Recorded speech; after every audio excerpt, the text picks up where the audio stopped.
shipyard coming right to you guys right now.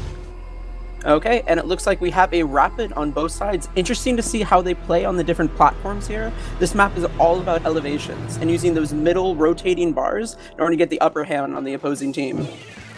Yeah, so the team comps are actually very similar right now. Both teams opting for that short-range shooter with the rapid blaster, and then, you know, the tri-slosher on the side of Almost Kids, as opposed to the jet squelcher on the side of this is Team Olive. And, you know, dude has been making work happen with these long-range shooters in this tournament. He's been playing a little bit of Tech, but we've seen him a lot on the Pro and on the Jet Squelcher, and you definitely know he's comfortable on this weapon because he finds those kills exactly where he needs to. Something that I always am amazed at when I'm seeing Dude play these long-range weapons is that he always plays them kind of like a short-range weapon too. Playing Jet Squelch will usually stay back, but he can get those up-close shots. Though we've been seeing Almost Kids just continuously pounding away, getting this lead even further. One finally goes down, but it's an even situation, and Olive just can't get back in. They're doing what they can here. You know, they're trying to fight the fights. Nike actually got a good pick there. There's three down on the side of Almost Kids, so this is going to be Olive's chance to push back in right now. And looks like they're going to go for it. Got control, 46-point penalty on the side of Almost Kids. Olive is going to try and take this game back right now. Okay, and we just see them trying to move into position. Fuzzy almost having that inkjet ready to pop it. This is definitely a player that likes to pop his inkjets preemptively, making sure he gets them plenty and often. It looks like they're being zoned back pretty well right now, and I wouldn't be surprised if we see Olive taking the lead. And speaking of inkjet, by the way, wow, what a powerhouse of a special that is. It was crazy. On all of day one, the inkjet was just completely dominant everywhere. So much inkjet usage over every single set. And speaking of which, it looks like that inkjet actually didn't come out, and now Olive pushed out of the zone with Almost Kids back in control here. 35-point penalty on the side of Olive, and they're going to see what they can do to stomp Olive's push that they had there. This is a very scary spot for this Rapid Blaster to be in. Has that mid-control, is able to go up on those rotating platforms. This Rapid Blaster on Riku needs to be very careful in his positioning, because all of this is going to get zoned out. A little bit overextended there, but taken out with a trade, which is honestly not that big of a deal when you're in control of the hill. They've almost got their penalty down. Guys, remember, this is the loser's bracket. The loser of this set is out of the tournament.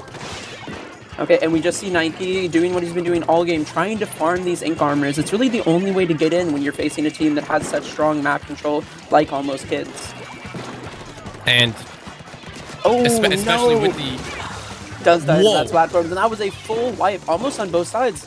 Doesn't matter, that was though. actually looking really good for the side of Team Olive there. They had two down, they had a chance to push in, but then all four of them dropped just in the blink of an eye, and that's going to be game one going to Almost Kids. Okay, and honestly, not what I was expecting to be coming out of the first match of the day, a knockout. We have Nike doing what he was meant to do, popping 3 ink armors, Dude with 4 of the tent missiles, but really we didn't see Team Olive's ability to match that close range pressure that we saw out of Almost Kids. They were just push back, push back, push back.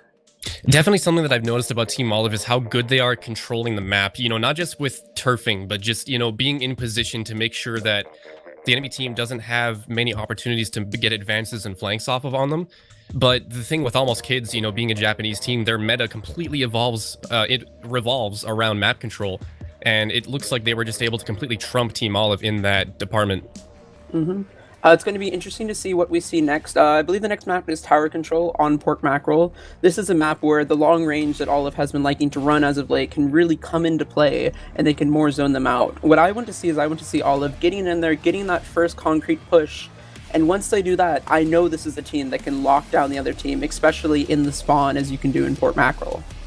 I'm interested to see some, maybe some Imperi dualies. I think that'd be a fun pick coming out from Almost Kids. I know that weapon's been pretty strong in the Japanese meta because of how fast it can farm inkjets, and I'm really interested to see if one of them go for it. I don't know if any of these players particularly play that one, but I would love to see it right now.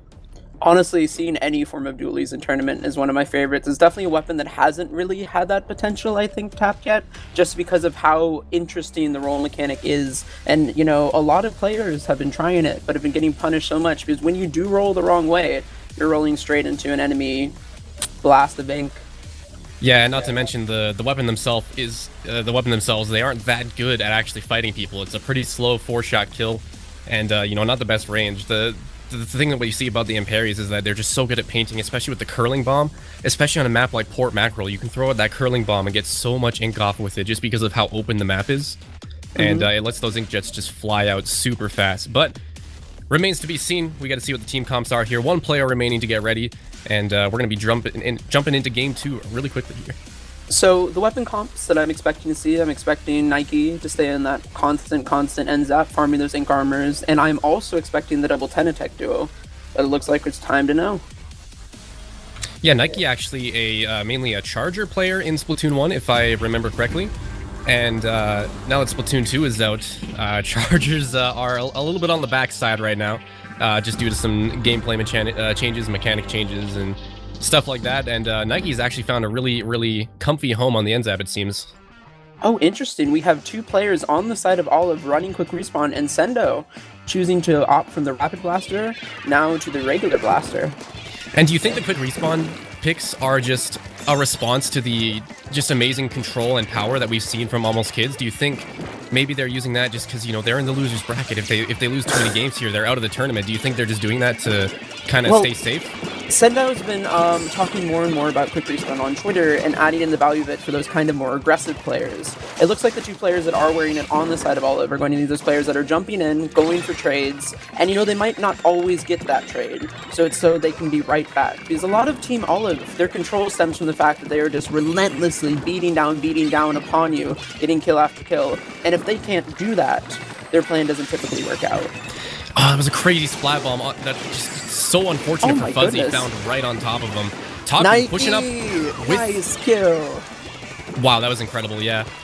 Nike's going to be doing what he can here to push back in.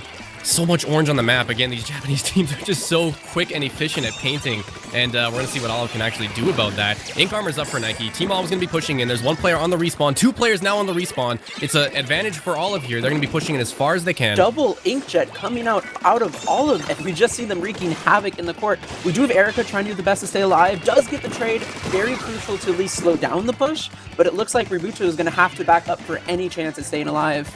And there's so many people on Team Almost Kids dropping right now as Olive's looking really strong. Dude down on the tower, Sendo doing what he can to stay alive. And this is crazy. I am really excited to see Olive kind of finding their footing and be able to push back in, but just as I say that, they are 2 down. Fuzzy's going to need to back up, stay alive, and not die here. That inkjet would have been crucial at stopping this oncoming push. He did actually take a pick off with it, which is, you know, not the worst case scenario, but a little bit bad that the Team Olive is now kind of on a 3v4 trying to push back into the middle.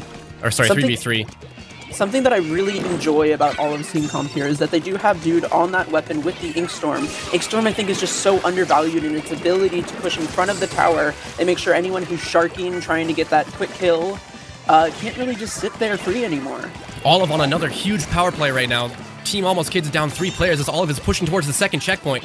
Getting past the 2nd checkpoint in Port Mackerel tower control is really key because of how difficult this is. Fuzzy with the flank. Oh, that's another 3 down for Team Almost Kids. Okay, so they did need to pop an inkjet in order to get that last member down, but it looks like Fuzzy has his ready on deck. A player that loves to pop the inkjet almost instantly. Can he get this kill right here? Yes, that Rapid would have been the integral player to stop this push. That was a very important kill. And Team Olive is looking really strong right now. They're actually down to only Fuzzy left, but it's a 1v1. Can he get it? If he gets this 1v1, that's huge. Oh, and we actually do have 2 players jumping in, looking like solo queue right now. They're just going to die almost instantly, but we do have them almost passing that final checkpoint. Honestly, that's fine. Even if they jump in and die, it's crazy because Team Olive got such a strong push down to 14 points there. That's exactly what you want to see on Port Mackerel, you know, just over halfway into the game. So Team Olive is in a really good position right now to defend off this game. I absolutely adore the new Splatoon 2 spectator cam because as we were watching Almost Kids push back in, did you see how fast that map changed color? Even the port right now, almost completely orange. And this is Port Mackerel. This is a map that when you get that control, it is so easy to push to 10, to push to 8, even go for that knockout. I would not be calm. Riku with the plays on the Rapid Blaster. That was ridiculous, taking out 2 people in a 1v2. And that was Nike going down. That means they're not going to have any Ink armors on deck on the side of Team Olive. This is going to have to be pure skill to push back in. And just as strong as we saw Team Olive on their push recently, Almost Kids is looking just as devastating right now. Team Olive still on the respawn. They're pushing in. They've almost got up the lead. They're really, really close. They're on that that last checkpoint. And wow, there we have Sendao going absolutely 4 players down. That was fantastic. Very nice awareness. Sendao was sitting behind that sponge right there, making sure he was in the exact location to get it. Looks like at least 3 assists on tower, if not the kills themselves. That was ridiculous. I thought Olive had it for sure, but no, Almost Kids just showed so much strength and fortitude pushing back into the Team Olive side. And now we're going to see if Team Olive can push back in 30 seconds. That's not a lot of time on the clock, but they're going to do what they can. 3 people down. Sendo with an incredible inkjet. If they had a chance, this is it. This is a crazy match right now. What a good kill. No, he does end up going down because we have no specials on the sides of Team Olive. They're just going to have to pull in, push in brute force. And we do actually see Fuzzy going down. This is not looking good. The trades, only 10 seconds left on the clock. Are not what they're wanting. This is looking... They have the overtime chance here, but that blaster is going to put so much pressure on the tower. And now this is going to be crazy. I'm holding my breath. Oh my goodness. Oh my god. Oh, there it is. Team Olive unfortunately losing game 2. Almost Kids, an incredible display of dominance, taking back the lead from Team Olive after they just completely pounded them in the mid-game. But Almost Kids, they didn't care. They were all over that game. I was expecting a strong pushback from Almost Kids, but not expecting one push to take them all the way to 12. The counts on the splats in that game was ridiculous. Almost every single player in double digits. Well, now I can see why they ran quick respawn. Yeah. So much death, so much kills. Oh, what a game. That was the second game of the day. I am so excited for what's coming later. It might be 2-0 right now, but this is definitely not seeming like a 2-0 set. Oh, man. Okay. Wow. Let me just catch my breath here. Rainmaker, Starfish main stage. Starfish main stage on Rainmaker, I definitely think is one of the better modes on Starfish main stage, just because of how much it forces you to push into the enemy's spawn and how less it actually lets you just camp their side of the camp the middle of the map. You actually need to play really aggressive and push into the low ground in order to actually get the win here. And yes. That's huge for just like the balance of Starfish main stage. It's honestly not one of my favorite maps, but Rainmaker is one of the better modes on it for that deal. So if we're looking at the last time we saw these teams on Starfish main stage, that was in losers round 2. It was TC, but we saw Olive bringing a comp of Tri-Slosher, Rapid Blaster, NZAP 85, and Tentatech. It's going to be interesting to see how that fares against last time we saw Almost Kids on here, where they brought almost the same comp of Tentatech, Tri-Slosher, Tentatech, and Rapid Blaster. So it's really going to come down to how we see the NZAP facing the other Tentatech. Are the Ink Armors going to be as strong here since it is Rainmaker and the Rainmaker carrier doesn't actually receive it? Ink Armors are definitely strong pretty much on any game mode, including Rainmaker. The thing with Starfish main stage is that you really need your team to push in and kind of route out a path for the Rainmaker, and the Ink Armor is going to really, really help them do that. You can't just, kind of have the Rainmaker on the front lines in this match. It's just not going to work just due to the map design. But here we go. Game 3 starting. This is Olive's last chance. If they lose this game, they're out of the tournament, and Team Almost Kids are looking for that juicy 3-0. Definitely not something I'd ever thought we'd be talking about when planning InkStorm, plus 2 top teams already almost out. Okay, and we do see almost an identical comp to what they were running before, except for we do have Sendao back on the regular blaster versus the Rapid Blaster. So we do have both teams looking for that early advantage here. Pop going to the side of Almost Kids. That doesn't really mean much, though. As we see Fuzzy, he always likes to get aggressive on those enemy pops, and he looks for those picks. Down. 2 down on the side of Olive already. That's not what you want at the start of a game 3. But Fuzzy doing what he can. Try to make up that extra credit right there, but wasn't able to necessarily lock them out yet. We do almost have an inkjet on the side of Almost Kids, and they are currently winning the Special War.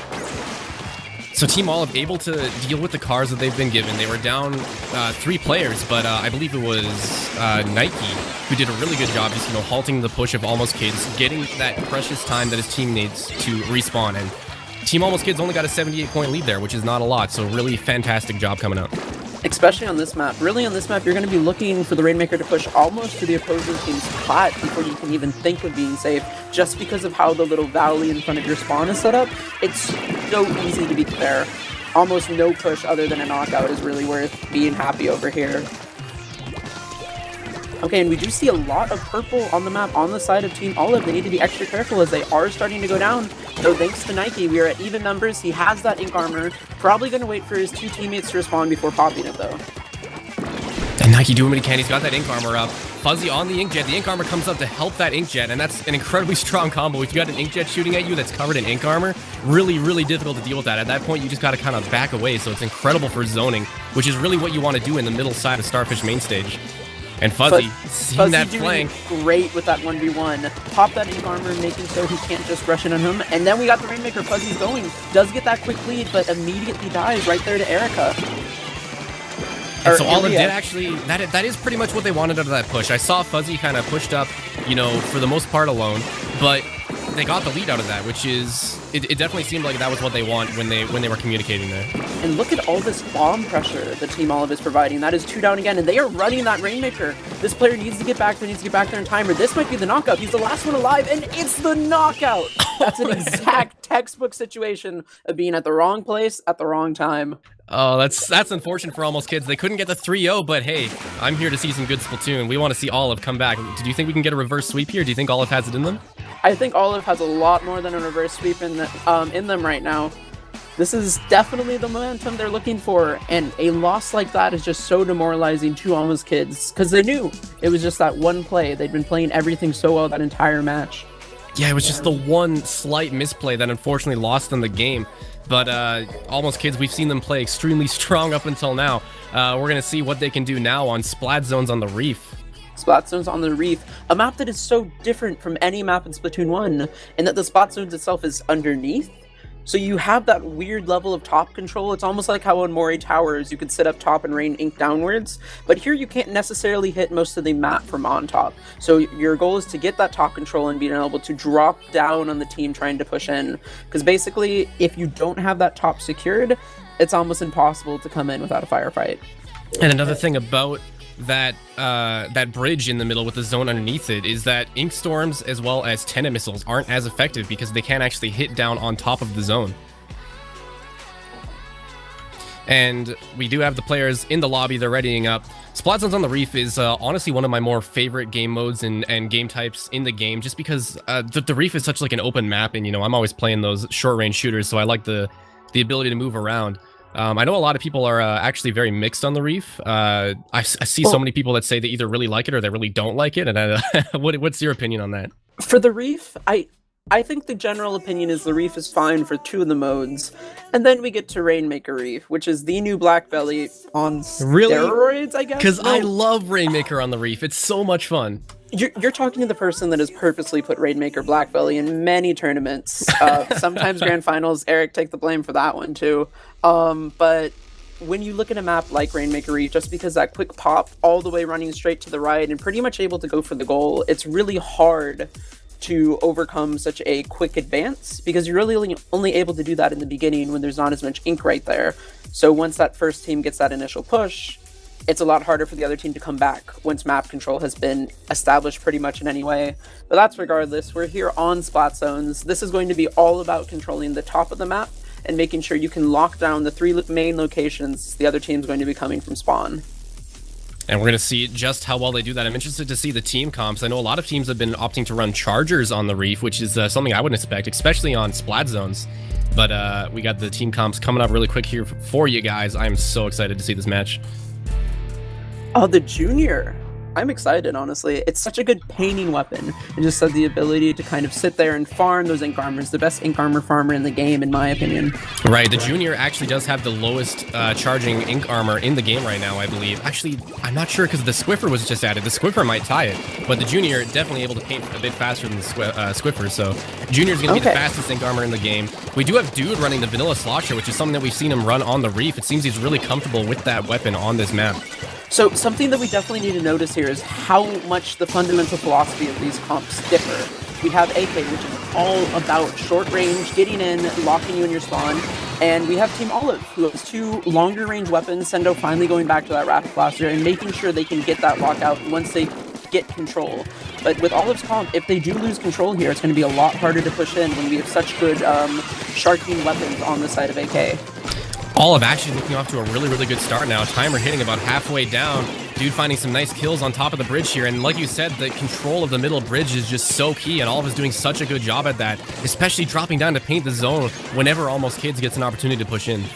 Okay, and we do see the Tri-Slosher trying to be an aggressor here, throwing some burst bombs, finding a way in, because they only have 20 seconds now left on the clock. There's the control. Oh, wow, the control actually fully going to Team Almost Kids in less than a second. That was ridiculous. 62 points of penalty on the side for Olive, but they're immediately on the response. They're going to see what they can do about that. That's something that's really interesting to see with these top-level teams, is how quickly they can just switch over that control, and it looks like it's almost in the blink of an eye for a Splatoon. And definitely, that's exactly what we just saw. We got Arikuma here trying to stay alive in the midst of most of the Team Olive actually dropping there. I believe there were 3 down just due to remaining with the bucket. And they're going to have to try and reset this situation. Taku with the inkjet up. It looks he's looking to pop it. I can tell right now. This is where Olive needs to be distinctly afraid, because they don't know where the members of AK are sharking, ready to get that short range weapon, almost insta-kill. Fuzzy close to an inkjet on the left side, looking for Sendo to create a distraction with this bomb rush, and hopefully he's going to pop it soon. And that bomb rush is so key for actually taking the zone on a map like this where there's not really much cover and things blocking those bombs from actually painting the zone. So really good use from the rush. Fuzzy! Air inkjet battles! Oh, and wow, going down like that. That is a full wipe on the side of Team Olive. Not what they were wanting to see in this situation. And Almost Kids is actually looking just as strong as we saw in those first 2 games right now. They were really good at responding to the control and power that Team Olive was showing them. And now they're looking really good to actually take the lead here. There's still 58 points on the timer left, but I think they can do it right now. Oh, I do too. We have this ink armor at the ready, going to probably popping it right now. That inkjet's coming in, but it's not going to be any worry when you have an ink armor on your side. Control going down, but they were able to take it back. Team Olive still have this 48 point to deal with. Fuzzy, so unfortunately close. Dropping down. He did take out one with him. 3v3 situation in the middle of the map right now. Another player on Almost Kids dropping. The lead going to the side of Almost Kids. This is crazy. There's only 14 points left on the timer. If Team Olive loses this, they're out of the tournament. This is their last chance. They got the points. They got the penalty. 59 points on the side of Team Almost Kids, but Team Olive needs to deal with this massive penalty and even then some more if they want to stay in this tournament. So we saw Sendo already using that bomb rush. They need to get specials on deck ASAP. We are at no specials on either side. The first team to really farm that ink is going to be the one to, as it looks like we see it right there, take the zone. And that's exactly what you don't want to see when you're Team Olive right now. You know, you've got that penalty ticking down, and it's just so unfortunate when they just cap it back for just a second, and then even if you take it back right after, your penalty's essentially reset for the most part. And, Dude needs to take out this player on the left side. That's crucial. He does actually look like he goes down, and we have Sendo fighting for his life close range with that Rapid Blaster. A terrifying situation, especially when they pop that armor and looks like inkjet. And the double armor coming off the side of Almost Kids right now has proven so strong, because it seems like every time I see a member of Team Olive almost able to get that kill, their communication from Almost Kids is just on point, and that ink armor comes up and just saves them. The fact that it has such a delay to activate too just shows how strong their team synergy is and how much they're fighting to keep in this. We have 2 members of Olive down right now. That Almost Kids member does go down. It's an even game, but the penalty is still ticking. Okay, it looks like we have Dude trying to regain some control right here. Needs to make sure he gets that Tenta missile soon. Hopefully can fire at their spawn. Oh, and loses the firefight going down. Nike, however, does look like he's going to avenge them, gets that kill. And we do have Almost Kids. They're trying to do what they can to just hold this lead right now. Team Olive trying to push in. Their penalty's almost gone. Could this be overtime? Looks like that will be the game.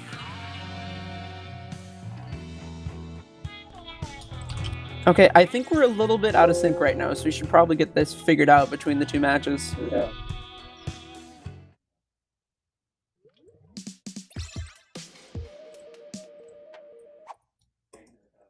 Okay, and so what an amazing set that we saw coming out right there.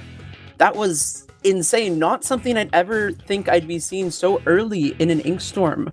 Losers round 3. We have Almost Kids taking it 3-1 over Olive.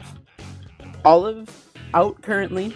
Will definitely be back, I'm sure, for future events. But Almost Kids is going to be waiting for the loser of what looks to be